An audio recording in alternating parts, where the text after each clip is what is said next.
How's it going, everyone? Welcome back to TheBlueShifting and welcome to Mamiya, where I'm not entirely sure if this is going to be as long as like other chapters or if this is going to be shorter, but we are approaching the end. We technically finished the game. We're just in this EX kind of like bonus content that we're going to wrap things up with. And yeah, I will say this much. There's a lot more content. There's all the side stories, and there's also just like little things here and there that you can explore on your own. So if you haven't played this game yourself and you find it interesting, I would strongly encourage you support the developers, support the translators, you know, enjoy the game yourself, see everything it has to offer. Lots to do. But right now we're gonna kind of see what this like alternate possibility world was. We've seen how it ends, like how it truly ends, but it's still kind of cool to see this, like what happened if the world had been allowed to end. What will this mean? What does it turn into? And where's it going to take us from here? So, really curious to see where it goes. And seems like a good capstone. So, hope you enjoyed yourself. Hope you're happy to have you around. Thank you so much for spending your time here. Let's get started. Such abrupt like change right there. Just 03, the crown that burns at the Trichiliocosm. Where are you? I loudly and frantically checked every book I got my hands on. Where are you, Mamiya? Show yourself! So he's trying to look for like the millions of possibilities, probably for the image children that we saw, like the Mamiyas from the second generation that we saw manifesting here last time. The books I dropped on the ground gave me bitter glares as they tried to claim they were innocent. The books spread on the walls were scolding, instigating, and ridiculing me. Yeah, he's getting, like, what does it mean when a, like, immortal spectator type being is paranoid and losing their mind? Unravel the secrets of the world and to dominate everything. No need to restrain your desires. You are the one who should become the true king. I'm the one who should be king. Letting irritation take control, I grabbed a book by its spine and opened it as if to dissect it. Transparent fingerprints. There's no way they exist. The undyed paper showed no reaction to my anguished scream. Masked men and women were making lively and dancing like mad. Sheer frenzy and gorgeous dresses surrounded the place, creating a sight so gaudy it made me dizzy. I put on a black mask full of pride and deceit and launched myself into the masquerade. Where is that man? No, you're not Mamiya. Pushing various dresses aside, I tore off each and every mask and checked beneath them. There was no way Mamiya Yubihisa could be here. There was no way that puny little entity could have any transparent fingerprints. Suddenly, my eyes stopped at the back of a black tailcoat. I trapped the shoulder of the waiter carrying my wine and made him turn to me. Is there a problem? Despite being a mere waiter, he wore a mask that stood out quite a bit. Could you take off your mask? Apologies, but I cannot. Those are the rules. You're Mamiya, aren't you? Mamiya? What do you mean? I'm telling you, take it off! I forcefully took off the mask, but the visage beneath wasn't one I'd been looking for. Sir, what are you doing? Is he not here? Ignoring the man's complaints, I ran off looking thoroughly vexed. I couldn't find him even when I went down the stairs and looked at the secret basement. Feeling exhausted, I sat down in a hallway lit by moonlight.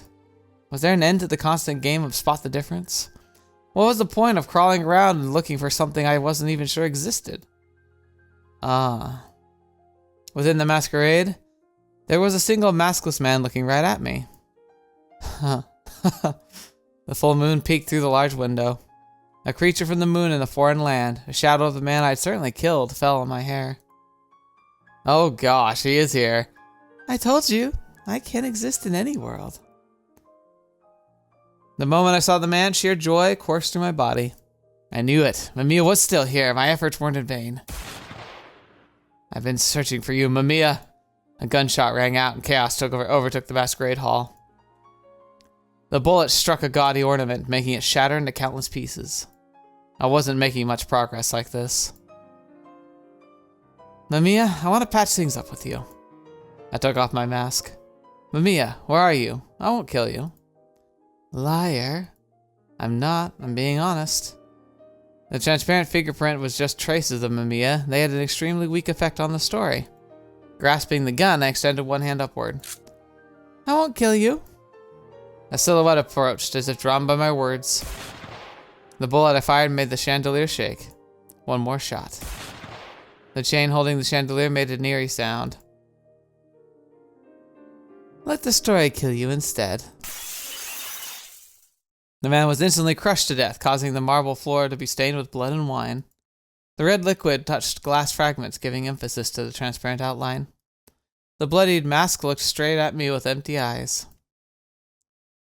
So his bullets won't work on him because he's still like an idea at this point. And so he's using the story to kill it. But I can't help but think about the line. I don't know if it's from the comic version, but definitely in the movie, the from V for Vendetta, the idea that like people can be killed, but ideas are bulletproof. You know, can't kill an idea. I went on to travel through countless books. Mamiya was in all of them. I killed him wherever I found him. I killed him again and again and again and again and again and again and again and again and again and again and again and again and again. And there's no end to this, and yet I couldn't be stopped. The blood never stopped, spilling endlessly along the path I walked. By the time my stained leather boots separated from the ground, the blood touched oxygen and caught fire. Countless books were talking to me in devilish whispers. Unravel the secrets of the world and dominate everything. I get it! As much as I am now, I can change the world. Everything goes as I want to, and yet... A book I had hidden in my chest let out a shriek akin to weeping. How could I forget? This book alone was the only thing I had to protect. Yep, our friends. Our story. Without even opening it, I saw the smiles of my friends flashing before my eyes. I tightly embraced the book in my hand and spent a good while crying in silence.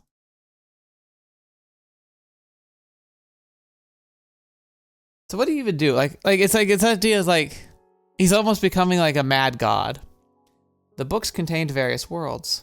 I ran on stone paving, split plants and trees wet from the mist, and felt my voice turn dry in fields of snow.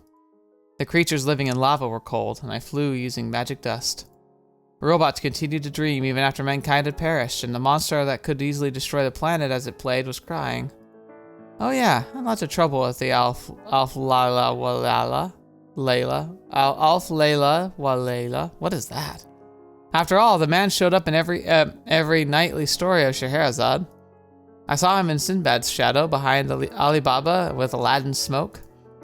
Whether the king decapitated the maiden or not didn't matter. I strangled Mamiya regardless. In the cold desert twilight, I could feel the sensation of his neck on my hands. Everyone was lonely to some degree, and I couldn't truly understand each other. But Mamiya was a sympathizer to everyone, equally, in every corner of the universe. I sought out Mamiya over and over again, let my desire take control as I wiped out his existence. I felt that eventually, the look in Mamiya's eyes changed to that of one that seemed to be waiting for me. I searched for no one else but Mamiya. I defied countless stories just to kill Mamiya. Just how much time had passed like this? The concept of time didn't apply to us spectators, but we did build up fatigue.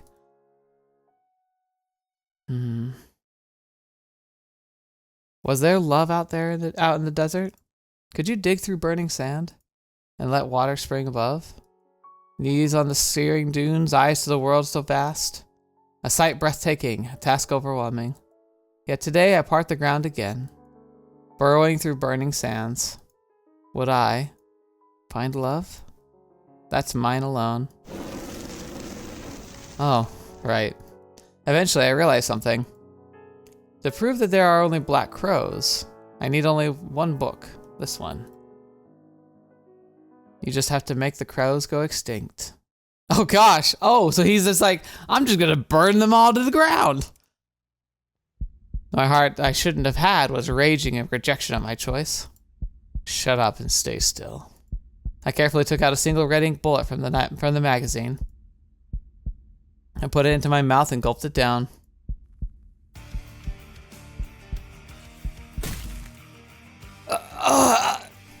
So he's gonna just end himself. A giant beast ravaged me from within, destroying my cells.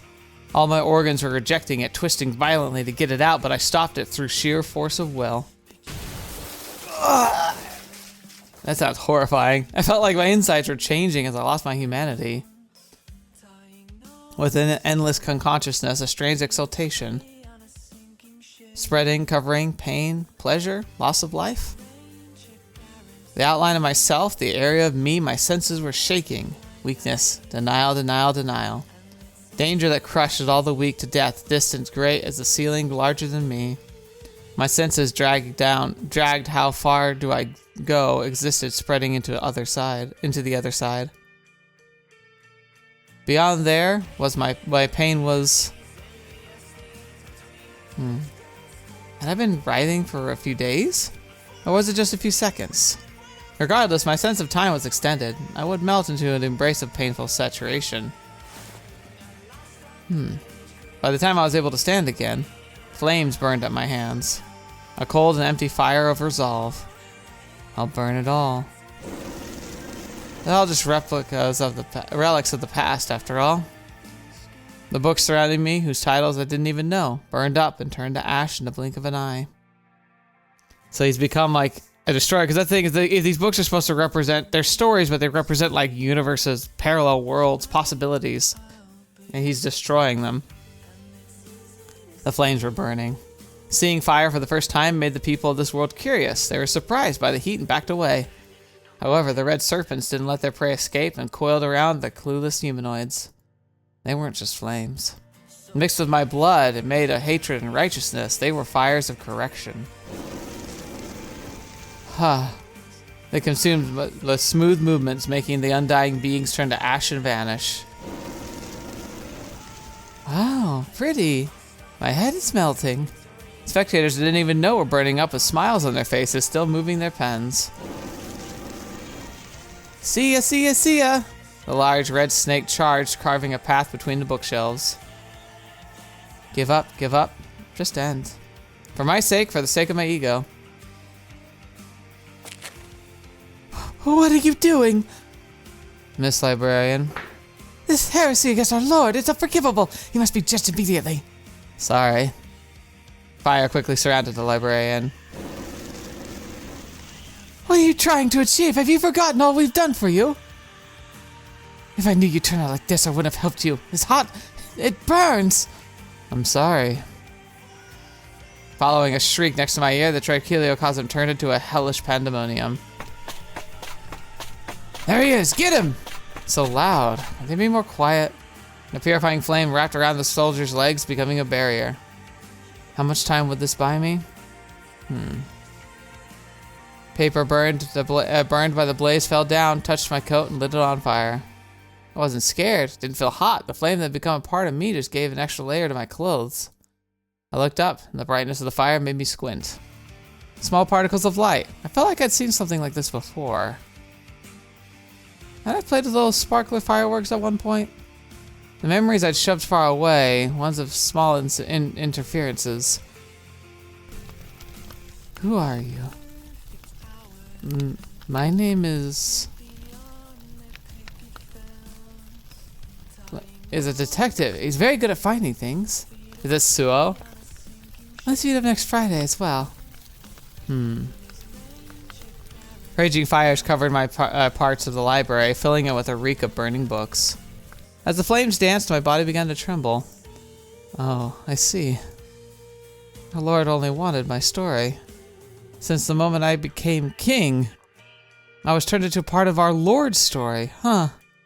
I'm not just a spectator, I'm the protagonist of a story. The enraged scream echoed in the villainous voice prepared just for me. Why? Wasn't I on the right side? Was I written as someone who was wrong? So, where was my own value? So, like, this EX, it's literally just another tome, but it's a tome at a higher level, where spectators are just characters in that story. God, that implies that like it just never stops. It just goes off forever. That everyone above, like the Lord, he's a member of a different story, and then up there's somebody else who's a higher level of a different story. It just never stops. The memories that were dear to me, the indistinct pronunciation I would never be called by again. The flames burned. It's time for sponging. You like my face, don't you? Born in winter. Please play with me forever. The red Naraka approached me.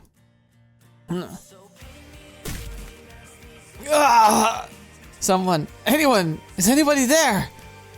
I raised my voice to overpower the sounds of destruction, but there was no response. All others had burned up. Please, someone, call me by my name. The moment the flames touched the ceiling up high, as though punishing a person who had learned to speak, the burning serpent wrapped around my legs and slithered to my side. Stop! That's where I keep my book! I reflexively took an action to escape this danger.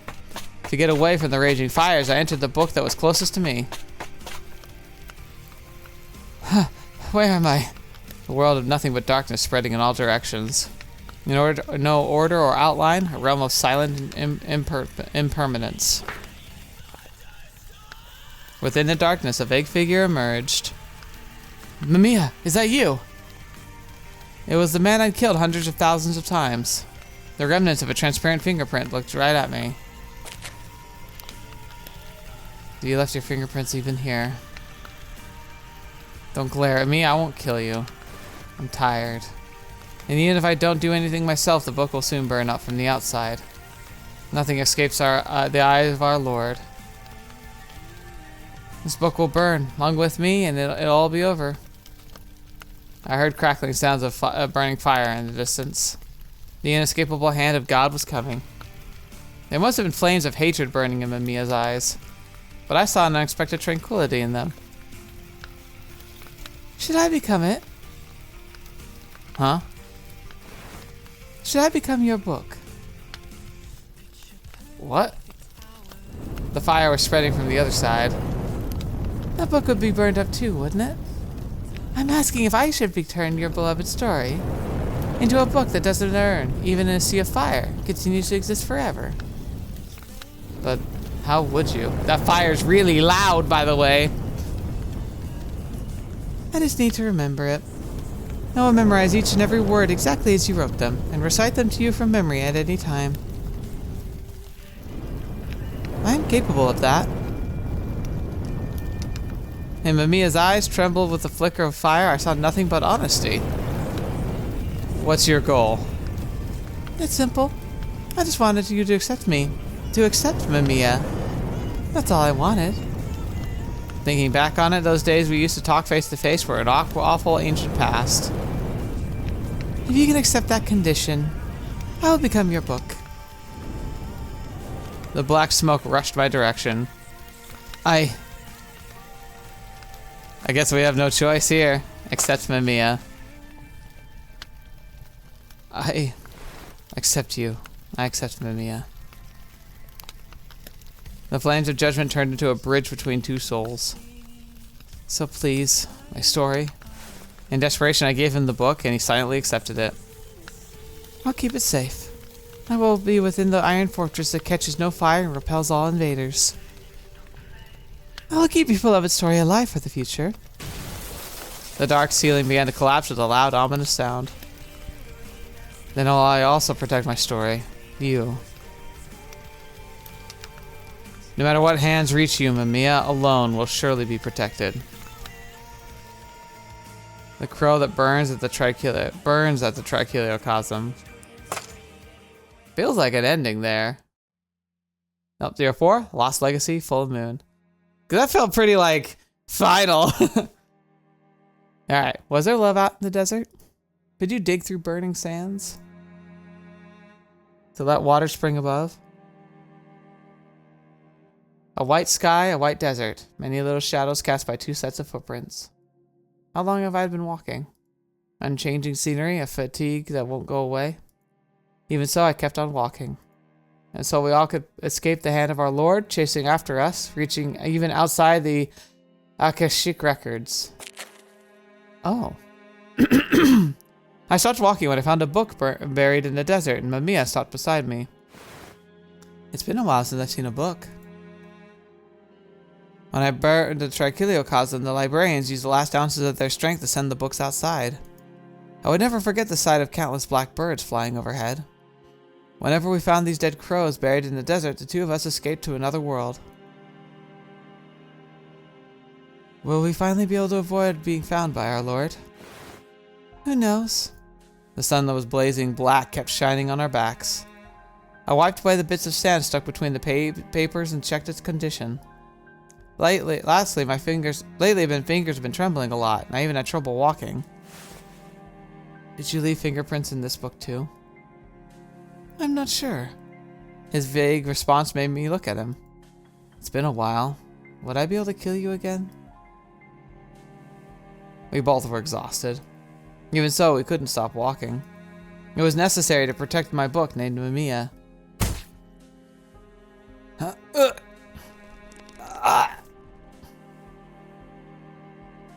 The moment I killed Mamiya, I felt joy akin to self-harm. In the end, there was never a moment when Mamiya gained a body outside the story it all began in. The man never got a real body. I learned how to resist, and was killed over and over again. I was parched, and the joy of tormenting something that could not oppose me seems to quench this thirst. He's gone completely insane. The black sun sank, the night came over the desert.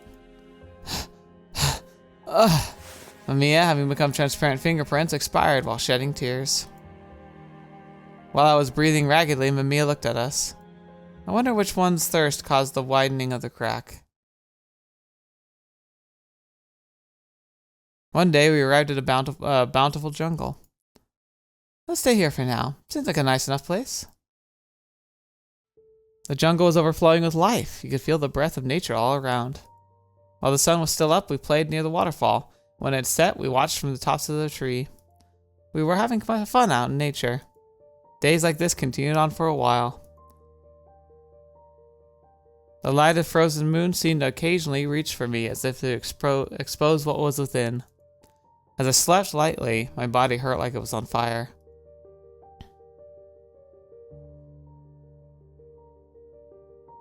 Dang, that was sad. Calm down. Is that Lord or whatever hounding you again? We can't escape. It's over for us. You're like a baby at night. Huh? Did you know that babies cry because they miss their mother's womb? They cry because they want to be one again, because being alone is sad. Huh, what are you talking about? I get it. You're frightened, aren't you?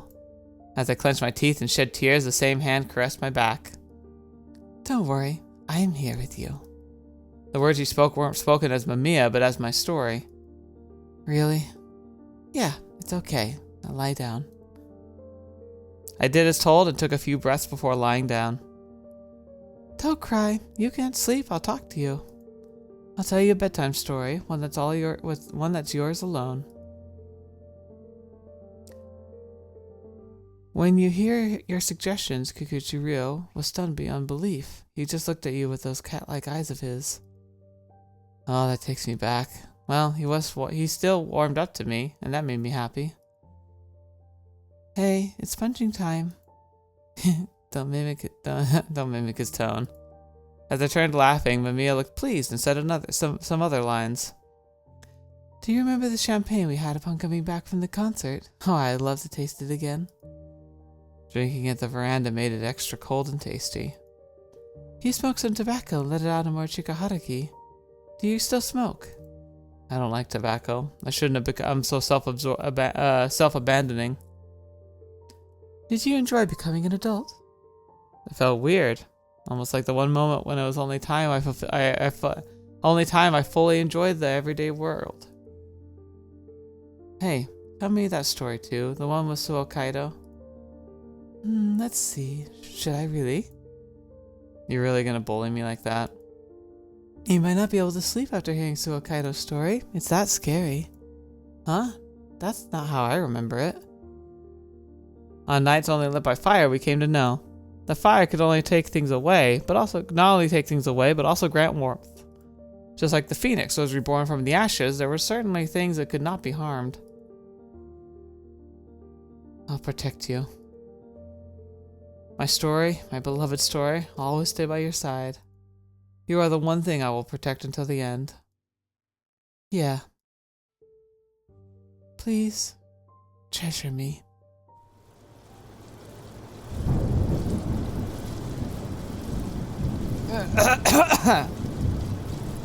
Within a tropical forest, I strangled Mamiya. The warm, blessed rain made my clothes wet. Within my black gloves shining from the water, I saw a distorted skin of my neck, and it brought me joy. So refreshing. The froth at Mamiya's dead mouth was caught by the rain and returned to the earth. Behind me was my story, attacked by the torrent as he watched this unfold. Did you want to join in as well? But you couldn't. This was dangerous. This joy was mine alone. My body grew weaker and weaker by the day. Even if I ran away from our Lord, the flames within continued to torment my body. Ugh. With a sizzling sound, one of my fingertips burned up. My weakened pinky turned to ash and fell off. What is this? What the hell's going on? The vanishing of my body was synonymous with the weakness of the heart. As I fell to my knees and let out a pathetic cry, Mamiya looked down at me from a distance. Ah! Whether I walked or slept, the intense pain could come at me at any time. It hurts! The pain! I tried to distance myself from the burning by shouting, but that just made my throat heat up as well. As usual, he was silent and just looked at me as I writhed and suffered. What are you looking at? Clenching my teeth to fight off the anguish, I crawled up to him. You like seeing me like this, don't you? You're happy I'm this frail, huh? Mamiya said nothing. How about you speak up? He showed no resistance, so I punched his cheek. Even so, he didn't say anything. Speak up! I punched him again, expecting him to be just a machine that puts out consoling words. I punched him like a monkey. When the spasm of pain made me groan, Mamiya's neck bent in a nearer way. Crackling. There's crackling coming from his throat. What? His face, warped by violence, created an asymmetrical smile as he looked at me. You're growing weak, aren't you? Huh. The man who just resigned himself to my punches suddenly spoke up. Let me eat you. Huh? The arm that had been frail was bent with a little effort on his part. Mamiya was biting and eating the cut shaped like a flame. What are you doing? I held the arm I had lost, unable to do anything but tremble. We are weak. If you reduce to an entity that is below the decimal, I will eventually fade for good. So, the sum of us both would be an entity greater than one. His words were outlandishly crazy, and yet... So, I was fatigued enough to take him seriously. If I ate you, I'd go back to how I used to be? I'd lost sight of the goal a long, long time ago.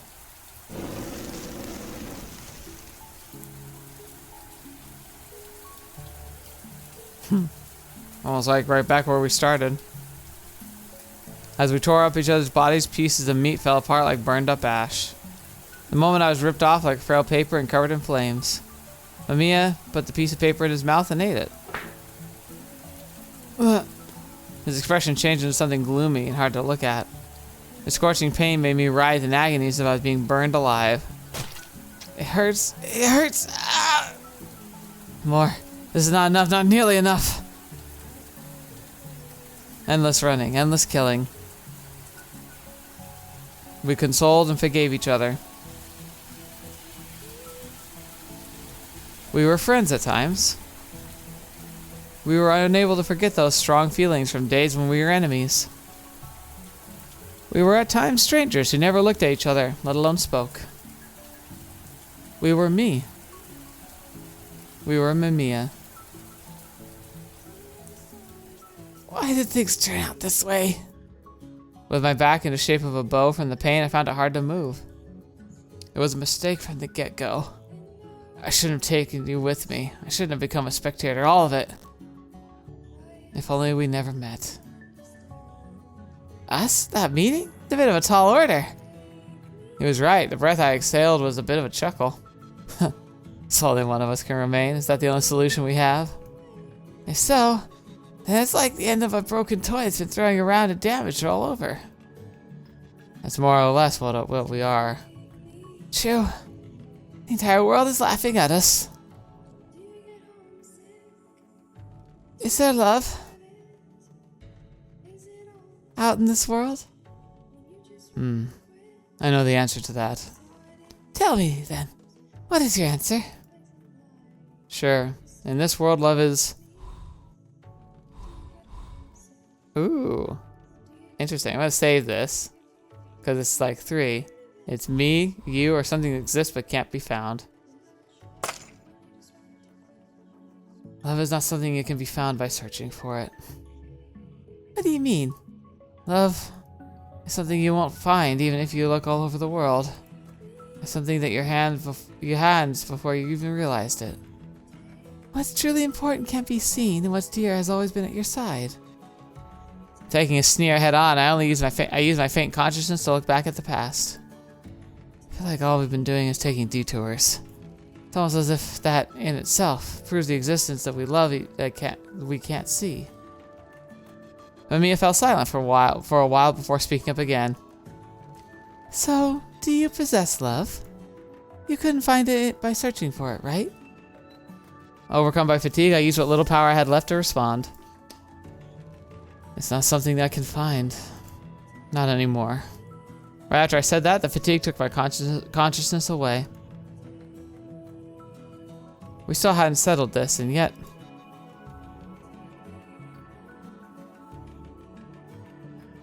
Epilogue, Doomsday, Dreams, EX. Now I'm gonna double check and see if that's like the end, but it feels like it. That night, I dreamt for the first time. The dream showed me a world in which Mamiya and I both had bodies and were close friends. A world where Kikuchi Ryo and Tojo Minato were students in our class. A world where I met Morishika Haruhi during a weekend mass. A world where I could convey my gratitude and love for Suo Kaido. Perhaps it could be found in one of the books within this world? Was there love? Out in this world, this desert? Could you dig through burning sands to let water spring above? I tell like that analogy is like it's like love. It's the idea because like the idea is like, can you find water in burning sands? Technically, yes. Water is out there, but if you search in the wrong places and in the wrong method, you're never gonna find it. Digging through sand is, well, there are things that's oasis, but think about it. Digging through burning sand denotes that there is no water there. You can dig for it, and there is water out there to be found. But you can't find it if you're not looking the right way. And I think that's the way it is with love. Love is real. It's out there, and it can be found by any and all of us. But if we look for it in the wrong way, in the wrong places, and from the wrong people, we're just going to be digging up handfuls of sand. I really like that. That's cool. Knees on the searing dunes, eyes to the world so vast. A sight breathtaking, a task overwhelming. Yet today I part the ground again. Burrowing through burning sands. Would I find love like this? A single love. It's mine alone. I disappointedly, continuously, infinitely turned into a sand and piled up. Wait, no, this was snow. Felt so nostalgic. Much like December in the city of Tokyo. All of it. Hey, wake up! They'll catch us. Let's hurry. Yeah, okay. You were crying. Huh? You were crying in your sleep. What kind of dream did you have? I don't know. I don't remember. I forgot. That's the end? Dang. Oh! This must be the true end now. Because it's like the title, but it's playing a different kind of music. Oh yeah. There we go. Beautiful. What a very poetic ending there. That's very cool. Like the messaging there is very strong. I liked it a lot. The idea, again, like the poem was about love. It's about the idea of like how you find love. Like it's not that love doesn't exist, and it's not that it's a specific person that's going to give it to you. That's the idea too, like of soulmates. I don't think soulmates are real, because the idea that you're destined to find and fall in love with somebody is such a dangerous thought. It's not that. There are people out there whom can be your love, who can be your soulmate, but it's not one person, and it's not only one. There's a good chance you'll find multiple people you could consider a soulmate, people whom you could build a life with, that the two of you could find it in each other to like work together and push forward and find that joy and peace and love and happiness that you want. It's not limited to one person. And if it falls apart, there's always a chance for more for new love. If your first time you thought you were in love, it was a failure, you can still go out and find it. Like, that's the message I personally believe the most in, that there are multiple people. We can't be in love with everybody, but we can be in love with people. There's going to be somebody out there, somebody whom we can love and be loved by. And it doesn't have to be some magical concoction either, because love is a lot more about just being you and being accepted for being you, and accepting another person for being themselves, and just deciding that you want to work together. I thought there was someone knocking. It's the music. Like, I was really worried that like somebody was trying to get my attention just now, but no, it's just the music. No, that was beautiful though. All right, so we're gonna let the credits roll. There might be an after credits thing, so we'll let it get to that, and then I also might explore the other answers and see if it brings up anything of interest, but I don't think so. So yeah, I'll see you on the other side. Beautiful, absolutely beautiful. The music was great too. They've been claiming my videos left, right, and center. I'll tell you what. That's okay. The music's pretty worth it. The last stream. So that was the end. Okay. There we go. Oh, now it's burning. Well, let's just listen to it sounds like a nice wood burning stove or a campfire rather than like a burning ending of multiple realities and worlds. But let's say goodbye here for now, because we're done. That's pretty much it. There's more to explore, of course. I'm going to explore it on my own, but I don't want to reveal everything on the on the content for the channel. We've already explored enough. Major thank you so much to Fruitbat Factory, because not only are they the localizers for this game, but they also actually gave me this game for free. Not this third part. I think I bought this third part for myself, or maybe they gave it to me. I can't remember. It's been a while. It's been way too long. But thank you so much to them. Really, they're smaller developer, smaller localizer, but they grab some really interesting titles that might normally go under the radar, that might normally be dismissed. I've enjoyed working with them immensely. Every time they've found a title that they thought would be a good fit for the channel, I've usually given it a try, because they've been very consistently good. They were the ones that clued me into one of my favorite visual novels of all time, Seabed. If you haven't read that one, I highly recommend it. Definitely a different feel from this game. Not quite the same. Lots of mystery, but it talks about love too. But I highly recommend it. Just really fantastically made novel.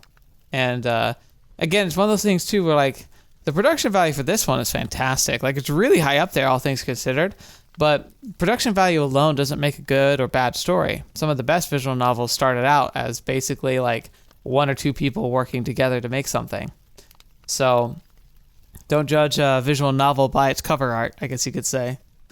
So Mamiya itself, very complex story. A lot of it got broken up because we did parts 1 and 2 and then came back to part 3. So it can be difficult to kind of compile all my thoughts together, but I'm going to try and do just that. I can't promise, but because like my next week's a little chaotic, I'm not going to have much time for things, and so I'm going to have to see how it goes. But assuming I'm feeling up to it, next Monday, so the following Monday from here, I will plan to do a live stream wrap party where I'm going to talk about Mamiya. I'll talk about all the parts, but primarily focusing on part 3 and kind of the new stuff we got, because I already technically, I think, did a kind of wrap party for parts 1 and 2. basically it's just a tradition on the channel. It's where I go down, do a breakdown of the game, the characters, and the storylines. I also sometimes will talk about content I didn't feature on the channel. That's more important for the branching narrative visual novels, where I try not to showcase everything on the channel. So if I have like a good example that was fairly recent was Fruit of Grisaia. Fruit of Grisaia is a very powerfully written story, as like I think 5 paths, specifically 5 different endings. They're all very different from each other. I only showcased 2 of them and then talked about the others on the wrap party. So it's just a way for me to kind of formally put like a capstone, give my overall thoughts, talk about everything in spoiler form. Sometimes it makes it makes a good chance for people to interact with. If you wanted to like be there, you could like ask me questions directly, give me follow-up answers. But otherwise, I will do it live, but it'll be posted and saved into the playlist for you to watch at your leisure, just so you can see what my final thoughts are about the series as a whole. But ultimately, I feel like this is a masterpiece. I think it is one of those games that either like you've never heard of it or you've enjoyed it. A lot of people have been very passionate and very clear about that throughout the time I've played through the game. And if you go to the Steam page, you can see tons of people just absolutely loving on the game. It's a beautiful creation. The story is very deep, and I feel like it leaves a lot of like unknowns and open for interpretation, which can be really good. It has to be executed well, and I feel like Mamiya did a decent job. So I'll go over that a lot more detail in the future. The long and story short of it all, it's a long time coming. I'm very happy to see how this ended. I like how even the after story, the epilogue, the true epilogue, was barely hinted at. There was barely anything in it. But in the EX, it kind of implies that there was a new world in which like they were able to find the happiness they needed. But then again, I still think that the true story was that Natsumi kind of closed his own loop, and then the paradox of Natsumi ended after everything was kind of put right again. So in the end, Natsumi, despite having been given a body at some point, basically was the imaginary friend the whole time. So it's just really interesting. It'll be fun to dissect. I hope to see that these developers and the creators of Mamiya, the company behind them, might make more games in the future. I'd like to keep an eye on that. Hopefully I'll be able to keep track of it. Naturally, because I don't speak Japanese or anything that's native to Japan or even other countries that might be doing visual novels can be difficult for me to get on. So unless they're localized, it's not very likely I'll get to it. So yeah. And speaking of that, if you have any recommendations of visual novels, maybe visual novels that you passionately love but you feel like don't get enough love in return, I've got a place on my Discord. You can put recommendations down. That's a good place because it kind of archives it all. Lets me kind of scroll back and kind of get a good feel for the community's sake. It also is a place that I regularly can check on, can interact with. You can also just leave it in the comments of this video. That's a good place to put it. I'll also know to check there too. So, yeah, thank you so much for being here. I hope you enjoyed my time with Mamiya and being able to share that with you. I hope you enjoyed the story yourself and found some meaning in it, because I think I did. And I'm going to go and kind of think about it and formulate my thoughts a little more, but long and short of it all is I think that there's a lot here to dissect and a lot of powerful meanings and lessons to be learned. So it's really good. I'm going to recommend this one to a lot of people, I think. I already have, but even more so now that I can see the full picture. But yeah, I hope you have a great rest of your day and a good start to your week, or I guess midweek. At this time in my real life, I'm going to be quite busy. So if you're leaving your comments, I'll answer when I can, but I won't be able to get to it super fast just because, life gets hectic, full-time job, all that good stuff. So I kind of squeeze in this hobby of mine whenever I can. I'd love it if it didn't have to stay a hobby forever, but that's okay. Ultimately, though, I'm just happy to be here. Thank you so much to the supporters, patrons, and members of the channel. Especially thank you for your support and your direct support that helps me make more content better for the channel than ever before. And I hope I can continue to be worthy of that support. But don't feel like you ever need to support me, or if you ever need to take a break, don't ever feel bad about it. And if you're just here watching a video, you're doing more than enough to support the channel, so thank you so much for that. And I'm really grateful for you. This making content, making these videos, playing these games would be fun already by itself. But the fact that you're even here makes it worth it all the more. So thank you. And until this video you're watching me, I hope to see me in next. I'll see you there.